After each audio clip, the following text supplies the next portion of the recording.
We invest a lot into our employees, and one of the biggest things for us is how happy they are, how healthy they are. So I'm not going to make them work at night, especially without support. We did a good job. Like, we all cleaned, and it was kind of like that mental barrier that, okay, this is not building rocket engines, it's Yeah. cleaning at home. It's not that bad. So that's what we did it all. Like, we Yeah. do a lot of media, social media, actual media. We're on TV, newspapers. We dominate SEO. We have top ratings on like Angie's List, Google. We're one of the top. When you get like a pulse, like, oh, people come from there, let's do more. Like, that's what Yeah. I always recommend. Like, free marketing is great because it allows you to scale exponentially, Yeah. because the money is not a restrictor. If you Yeah. grow from just paid advertising, then the depth of your pocket will determine how fast you can grow. But if Yeah. you go through connections, through unpaid marketing, then there's no ceiling. Yeah. I love that. I'm going to ask a question that I'm always scared to ask, especially when I interview the women anyway. But I want to Okay. ask it. Headed to the top, ain't none of y'all stopping me. Used to say I never get a ring, Charles Barkley. Now I got a wife, got kids, on property. Bubble eye beans that look like that be watching me.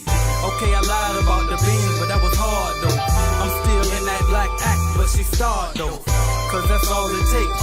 I'm flashing for. I'm on my grind, not no more fashion show. What's up, y'all? It's AJ Simmons here, the cleaning business GOAT, and I am back for another great podcast episode, y'all. So today's guest was somebody that was recommended to me actually by Miss Mila, the host keeper. Shout out to Mila. And she told me that this lady was killing it and I had to interview her. So I just took her word for it. I said, you know what? Let's do it. So with that said, let's welcome the owner of Superb Maids, Miss Elena Ledoux. What's up, Elena? Oh, hey, AJ. So, thanks so much for having me. Absolutely. Thank you for taking the time to be here with us. So, I'm not sure if you're familiar with the podcast, but the way we usually start it off is we always ask everybody if you don't mind sharing about roughly where you are as far as your cleaning company revenue goes. Yeah, we're going to be at between 1.8 and 2 million this year.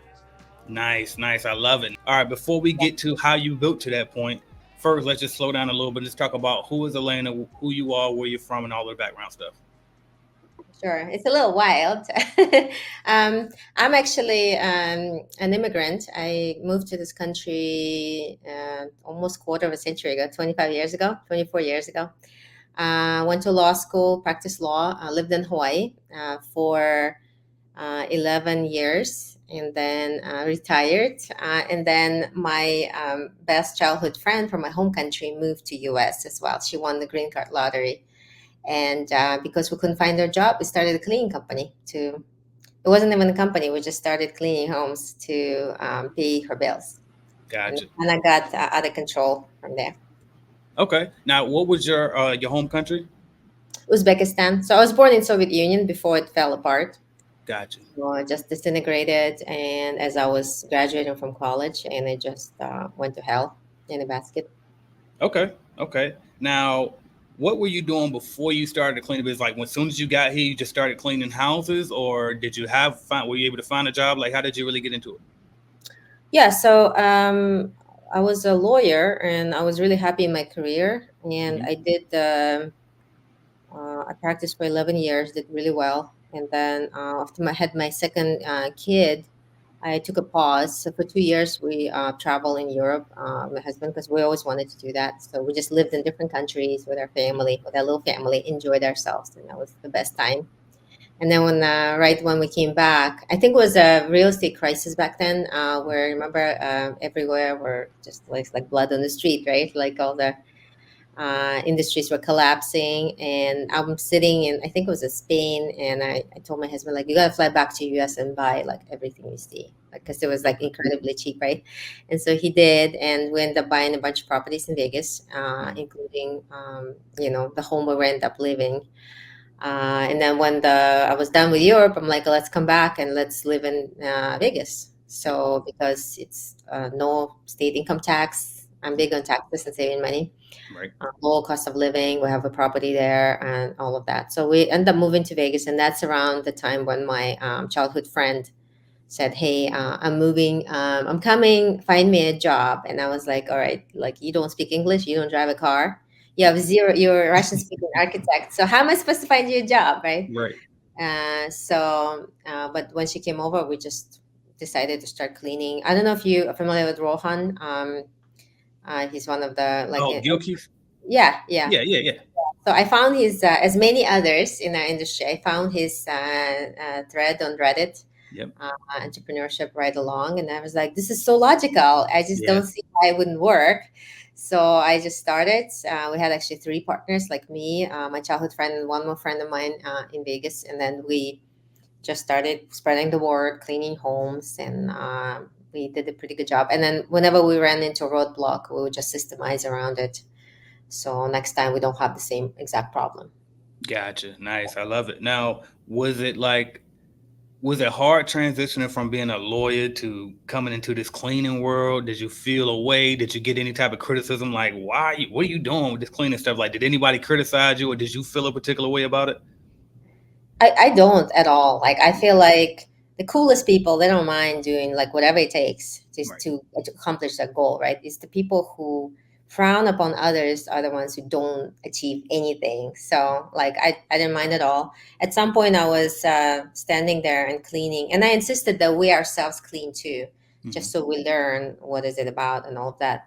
And we have empathy towards our clients and towards employees. So at some point I was cleaning this home, and it was like they had a lot of kids in that family, and the house was really really in bad shape, but they desperately needed us, right, of Yeah. course.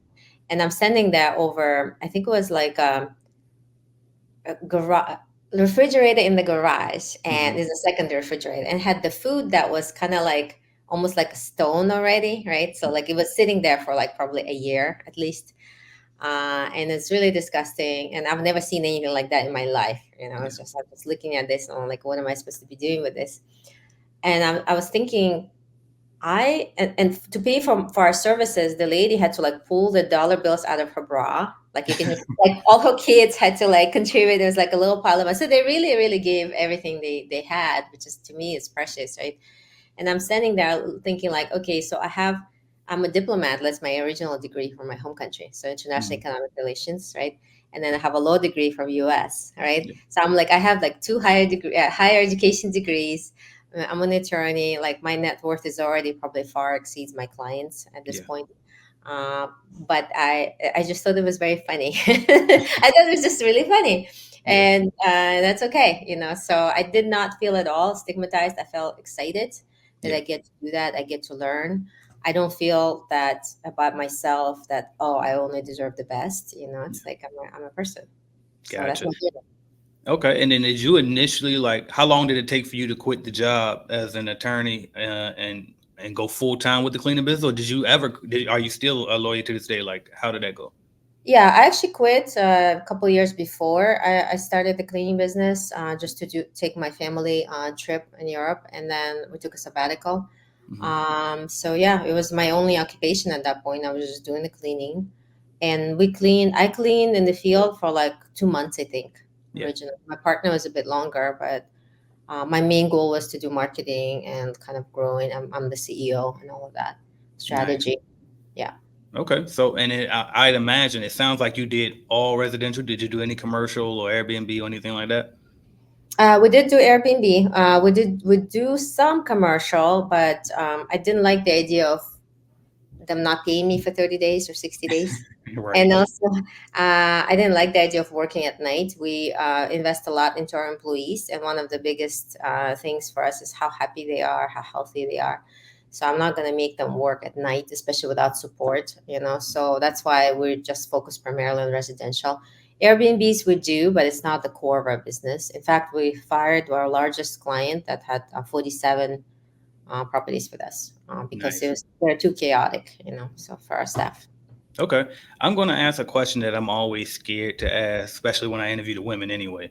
But I want to Yeah. ask it. If you want to share it, great. If you don't, I'll edit this part out. But do Yes, you yeah. do you mind if I ask you how old you are? Or at Um, least how old were you when you started your company, really? That's I'm really what. 47, so I started. I don't know when I started it. So I started like 8 or 9 years ago, I think. Okay. It's gonna be 47 soon So in what, maybe November. 38-ish, somewhere around Yeah, there.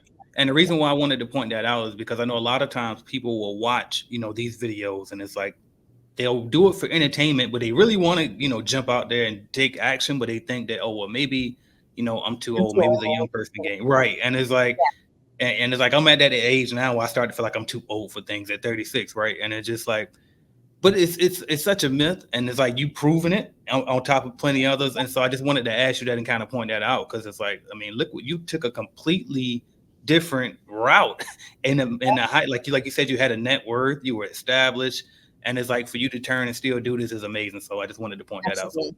yeah, kudos And to you I'll for do that. it again. I'll go into I'm doing my another thing right now, next phase of my life, phase of my career. I think you're allowed to have, there's no law. As a lawyer, I can tell there's no law against it. So, Right. yeah, I love it. And also I want to shout out to my cousin. He's a lawyer as well and just started a cleaning company not too long ago. So I'm sure he's great. gonna love this video. All right, now can you remember how you got your first customer? Yes, absolutely. So our third partner was, of course, the first thing we did was started spreading the word. Yeah. So she was standing on the playground, and she was just talking to some mom who was standing there, and then she just said, like, we just started a cleaning business, and she was like, oh, cool, like I actually need you guys. Yeah. So we came over, and it was pretty interesting because there's a humongous home. It's like 6 bedroom, like maybe 4,000 square feet or Hmm. 5,000 square feet. And we didn't know, we haven't cleaned a single home at that point. So we hired somebody off Craigslist, I think, Yeah. to as experienced cleaner. Yeah. So she cleaned my own home, like, so I knew how she's good. She has good reputation. But we're like, can you go with us? Kind of like security blanket, just so we know what the hell we're supposed to be doing. And Right. so she did. And so we did a good job. Like, we all cleaned, and it was kind of like that mental barrier that, okay, this is not building rocket engines, it's Yeah. cleaning the home. It's not that bad. So that's what we did. Oh wait, so we gotta unpack that because I know a lot of people gonna be watching this like, wait a minute, what about this? What about that? And so one of the what abouts is probably this. Okay, you bought this experience cleaner. You said you found them on Craigslist, right? You didn't even know this person like that. How Correct. did right? So how did you trust this person to come with you, see the job, and that they would be okay knowing that you basically were going to middleman them? Yeah, actually, it was. I have to correct myself. It was on Facebook. I think I found her Okay. because people were recommending her. I asked the question, Yeah. and a lot of people recommended her locally. And then I ordered cleaning in my own home with Mhm. her. So she came over, and I saw who she was. And I'm pretty good judge of character, which is super useful in legal profession, Absolutely. but as well as in cleaning profession, it's Yeah. everything. So I was looking at her, and like you could just tell she's very particular, very honest, kind of like super wholesome person. And of course, we wouldn't let her out of our sight. We were like there with her at all times, right? It was Right. not like she was doing this, we're doing that. Like, we're here with her. Gotcha. So yeah. Okay, fair enough. Now, are you looking to start your own cleaning company? Or maybe you started your cleaning company, but you just need a support group, some mentorship, some guidance. Hell, a bidding calculator just to help you know if you're pricing the job correctly. Join us at cleanbiznetwork.app. That's www.cleanbiznetwork.app today and get on the right track with your cleaning company. We have everything you could possibly need to get you going in the right direction and see why we've been the leading cleaning business consulting company for the past 5 years, and why they call me, AJ Simmons, the cleaning business GOAT. So I can help you just like I've helped and my company has helped thousands of other people start and grow their cleaning companies. Go to the number one source today, www.cleanbiznetwork.app. Thank you. I noticed, so you said you got your first customer basically just talking word of mouth pretty much. Yes. Today, how would you guys go about getting clients today? And I guess just like as you've grown and scaled, what is your number one way for getting customers?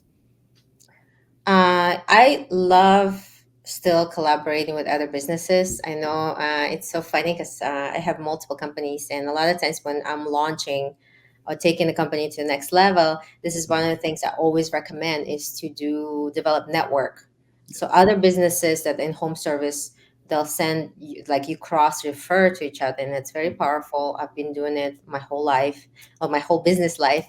And so that's one of the top reasons our company grew so much, is just through a vast network of people. I know, like, of course, there's paid advertising. You do like Google local services. You do like we did it all. Like, we Yeah. do a lot of media, social media, actual media.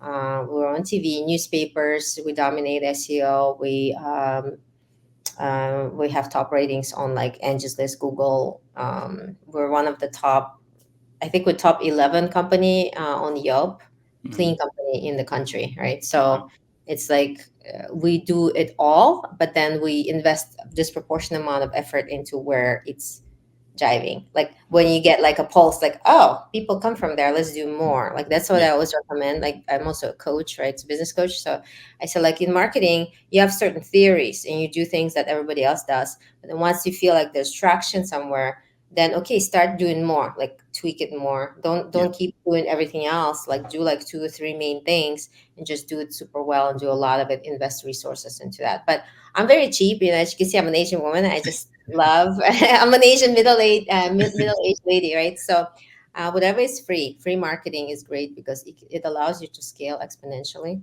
Yeah. Because the money is not a restrictor. If you Yeah. grow from just paid advertising, then your pocket, the depth of your pocket will determine how fast you can grow.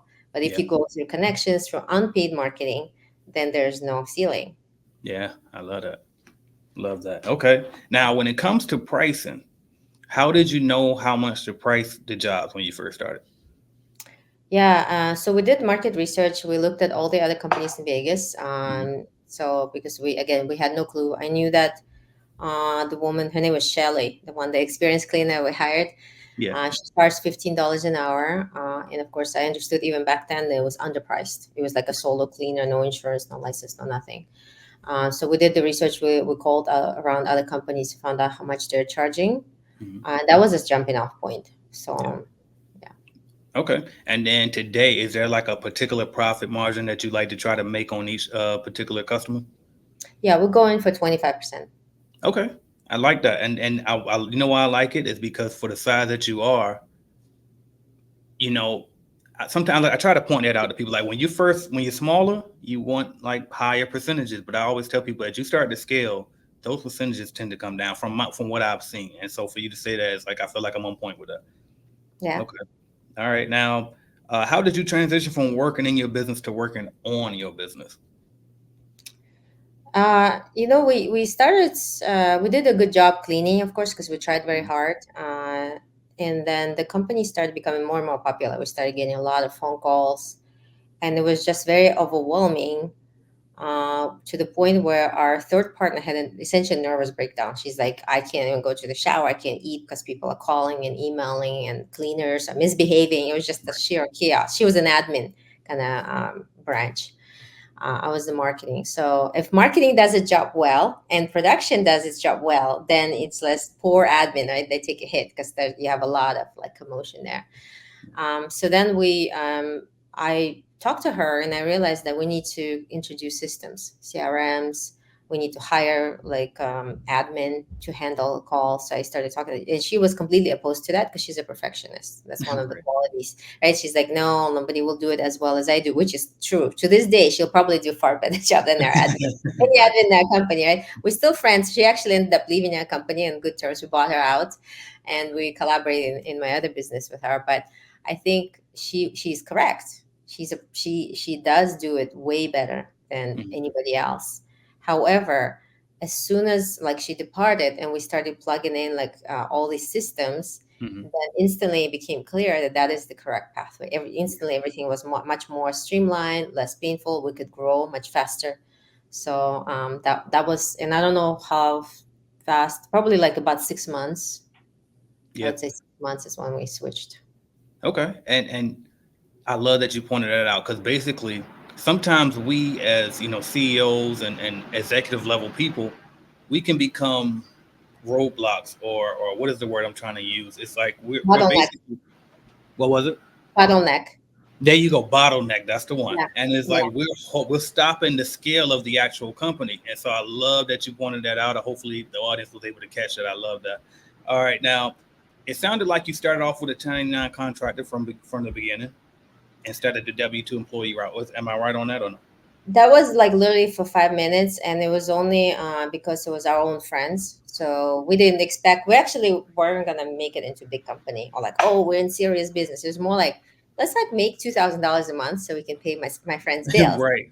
So and like, oh shit, like we have all these like clients and like we can't even take anymore. So we asked our friends, other immigrants if they can come help us. And because we didn't know how to properly structure and and they didn't want to be employees, honestly.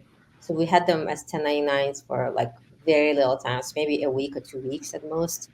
And then immediately after that, we started trying to switch them to W-2. And that's where my advantage of being a lawyer came into place. I know I'm going to say something not a lot of people are going to like, but like Okay. under the federal and most state laws, the cleaners that most cleaning companies have are actually W-2 employees.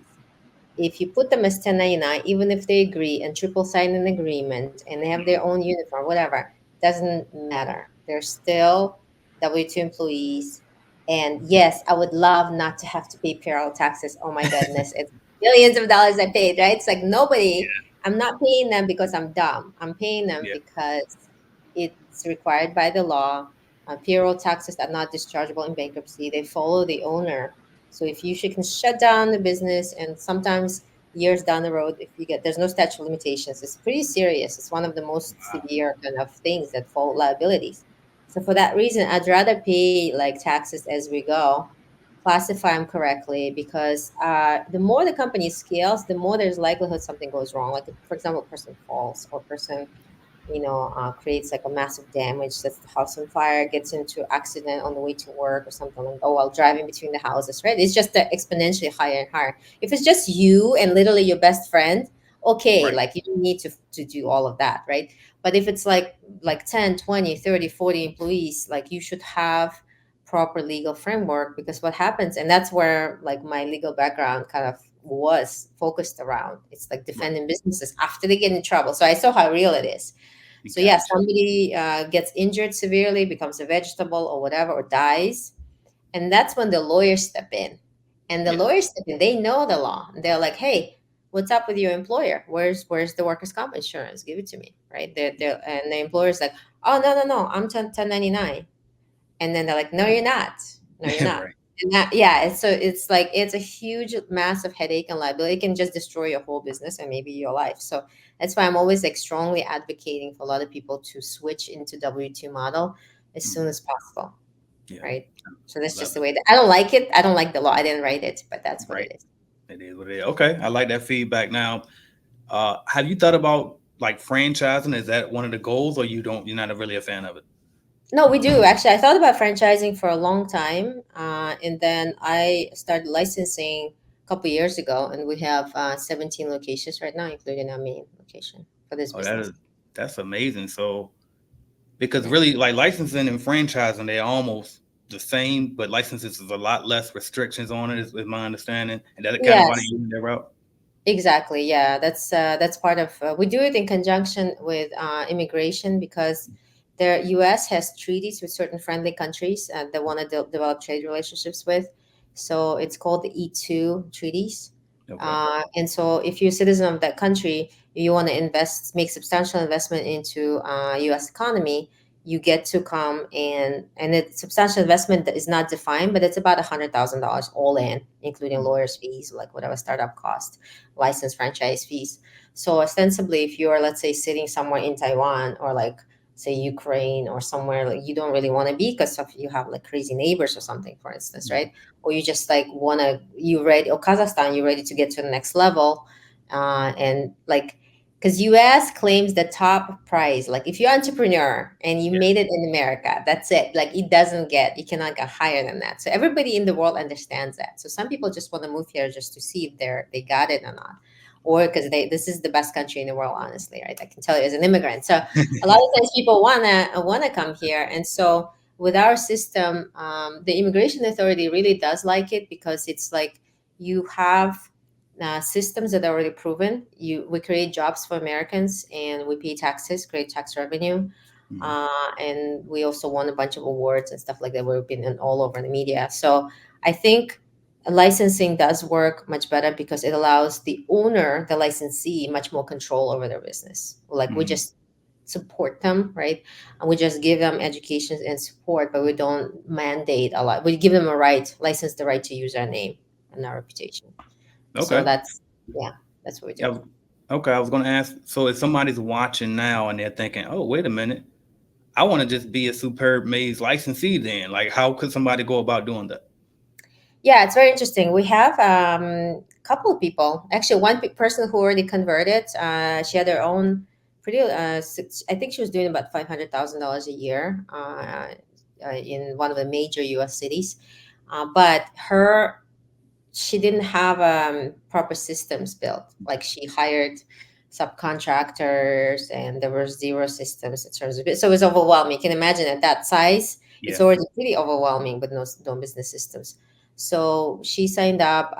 Our license costs $75,000. But if you have existing business, there's a different arrangement, right? We look to see how much work it's going to be to get you into proper shape, right? Because if you already have W-2 employees, if you already have kind of like high quality, if you Hmm. have your own like pretty strong admin support, and there's certain things that you need like help with, like marketing or hiring, that's going to cost less obviously than 75,000. But on the other hand, if you don't have anything, it's essentially starting you from scratch. Yes. That's a different matter. So for this lady, I met with her, and actually, what's funny is like she was on this like expert panel roundup Yeah. online, and people told her, when she told them what her dilemma was, like she's like, I can't scale, I don't know what's going on with me, I'm just dying, help me. Everybody's like, go to Elena and do it Right. the right way. Yeah. So she came over, and we launched, and she really didn't want to get rid of her old habits, Yeah. because as you know, like you used to it, it's comfortable, whatever.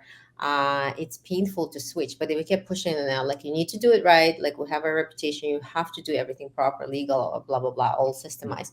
So she did it, and literally last month she got one client who's paying her $75,000 a month. Wow. And there's no way in hell she could have landed that client without having proper license, insurance, taxes, all this other stuff. This kind of client doesn't just fall in your lap, Yeah. or like, when you're unsystemized Yeah. chaos. Right. I love it. So Now, yeah. with the license fee that you have, like, do you, because with some franchises they'll have like packages where it's like, okay, well, if you pay X amount, we'll guarantee you X amount of growth. Do you provide any type of guarantee, or just more so you just know that if you come under this license, you're going to win because you're going to follow the system regardless, so you don't have to put a guarantee? So, is there a guarantee with that 75 or no? Like under franchise laws, you're really not supposed to promise or guarantee anything. I don't know. I'm sure some people do, anyways, Okay. but we do the opposite. We say you can actually lose every penny and not earn a penny, right? Because that's the fair thing. It's a business. Any Yeah. business, I don't care how good you are, like, or where you are located, there's a chance that they will not succeed. And like honestly, the chance is determined almost entirely by who the owner is and how Yes. much they put into their resources, right? Because now we have all these locations throughout the country, and I'm watching how somebody just skyrockets, or somebody goes like a little snail, Yeah. slower, right? And of course, we're pushing everybody, like, and supporting everybody, but there's no difference in terms of like what educational support they receive from us. Like it's all like equal, right? They're all like our kids, right? You all love your kids the same. In fact, the ones that struggle, you probably love them more, right? And then but it's almost like how much hustle they put into Yeah. their enterprise. Yeah. So, and I cannot guarantee that. I cannot guarantee that if you become my licensee that you're gonna put the like 100% hustle. So for instance, one of the first things I do is, once we do enter the city, we register in social media, and then I say like you should go into like Facebook groups and start posting, like word of mouth, right? Just like posting it by yourself. We actually trying to build reputation very quickly. So one of the hacks I want to share is like we ask for honest reviews, honest feedback in exchange for cleaning, or Yes. like reduce cost cleaning, right? So that's one of the things we do. And so when I tell our licensees to do that, as soon as we register, because you need your reputation obviously to Mhm. grow. And it's kind of like chicken and egg situation, where like without reputation you can't grow, you can't, the advertising doesn't work, right? That's one of the key reasons why it may not work. But how can you grow reputation, get reviews, if you have not done it yet? Yeah. So the way to unlock this puzzle to us is to go into these community groups and say like, hey, give me the feedback, honest feedback, not necessarily always positive, but I'm gonna do my damn like best to Right. try to be more positive, obviously, right? And so when I tell them that you got to go and do that, that's what I did when I started Vegas. Then they come back to me and they're like, I did it, but it didn't work. And I'm like, and how Mhm. many groups and how many times did you post? Right. It'd be like one group, one time. Right. Dude, like I got banned from every Facebook group in Las Vegas, right? So Right. like, don't tell me you posted one time, once. Like that's crazy. And obviously, you cannot expect my results if you're not doing what I was doing, like at that Yeah. scale. Does it make Yeah. sense? It's a different, Absolutely. and therefore with a license, no, at $75,000, absolutely guarantee not a single dollar back. What I can say is like we do provide massive amount of support. We have actually executive team that are rock stars. They won in their home country awards for management, and like we like it's crazy. The stuff we do for our licensees are just absolutely insane. Yeah. No, That I I can love it. guarantee. Yeah, level of support I can guarantee, but not the results.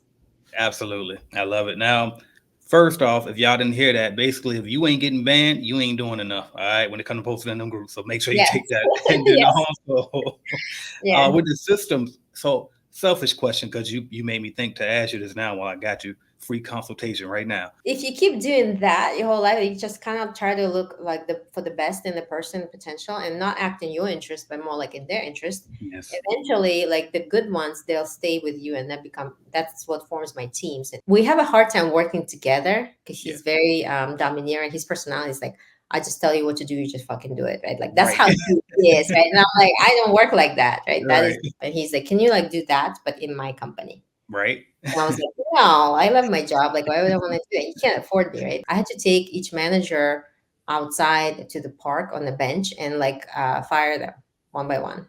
So it's like so after that, my husband says, like some people, you know how some people stab you in the back, like my wife will stab you in the front, right? So Right. that is Yeah. Love it. That is amazing.